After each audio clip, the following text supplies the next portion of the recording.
नमस्कार, आपके साथ मैं हूं सपना मदेश और आप देख रहे हैं जगत न्यूज 24। तो आइए शुरुआत करते हैं कुछ खास खबरों से। गुजरात राजकोट जिले के उपलेटा में पूरे मुस्लिम समुदाय के नेताओं ने गंभीर आरोप लगाया है कि वोटर लिस्ट रिवीजन प्रोग्राम के तहत वोटर लिस्ट के मुस्लिम महिलाओं के नाम हटाने के लिए असामाजिक तत्वों ने एक सुनियोजित साजिश रची है। इस बारे में आज उपलेटा मामलतदार और चीफ ऑफिसर को खुद जाकर दिए गए एक रिप्रेजेंटेशन में बताया गया कि शहरी इलाकों में लगभग 1700 और ग्रामीण इलाकों में 700 ऑब्जेक्शन एप्लीकेशन बल्क में मिली है, जिनमें एप्लीकेंट्स के झूठे सबूत और गलत मोबाइल नंबर दिखाए, जिसमें मुस्लिम महिला वोटर्स को खासतौर पर टारगेट किया गया है। इस मौके पर सभी मुस्लिम नेताओं ने मांग की है कि जिन एप्लीकेंट्स ने ये ऑब्जेक्शन पिटीशन फाइल की है उन्हें पहले वेरीफाई किया जाए और सिस्टम द्वारा पूरी सावधानी बरती जाए ताकि ये पक्का हो सके कि किसी भी असली वोटर का नाम गलत तरीके से ना छूटे। गुजरात राजकोट उपलेटा से सरफराज कौडी की रिपोर्ट। हाल में सरकार श्री द्वारा ने चूंटणी पंच द्वारा जो एसआईनी कामगीरी चाली रहेल छे तेमां अमुक असामाजिक तत्वोए मुस्लिम समाजनी महिला मतदारोने टार्गेट करी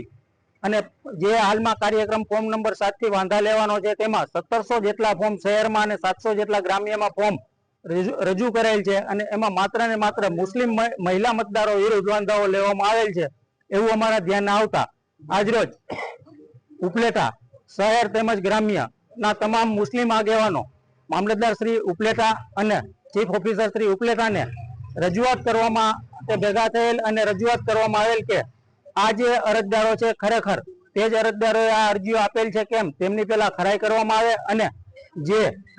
આ મતદારોના નામ ખોટી રીતે કમી ન થાય તે માટે તકેદારી લેવામાં આવે અને યોગ્ય પ્રક્રિયા કરવામાં આવે। સૌથી પહેલા તો અરજદારની ખરાઈ કરવામાં આવે એવી માંગણી સાથે આજે બંને અધિકારીશ્રીઓને રજૂઆત કરવા માટે તમામ મુસ્લિમ સમાજના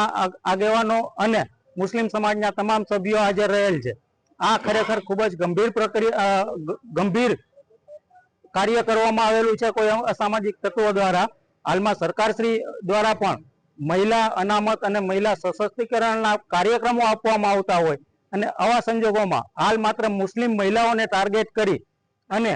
આ જે નામ કમી કરવા માટેનું જે ખોટું ટીખળ ઊભું કરવામાં આવેલ છે તેના વિરોધ રૂપે આજરોજ આ મૌખિક રજૂઆત કરવા માટે તમામ સમાજના મુસ્લિમ સમાજના આગેવાનો અહીં રજૂઆત કરવા માટે આવેલ છે। હાલમાં તમને કેટલી અરજીઓ આવવાની અનુમાન છે? હાલમાં ચીફ ઓફિસર સાહેબને રૂબરૂ પૂછતા એમને એવું જણાવેલું કે 1700 જેટલી શહેરની અરજીઓ આવેલી છે અને ગ્રામ્યની મામલતદાર સાહેબને 700 જેટલી અરજીઓ આવેલી છે।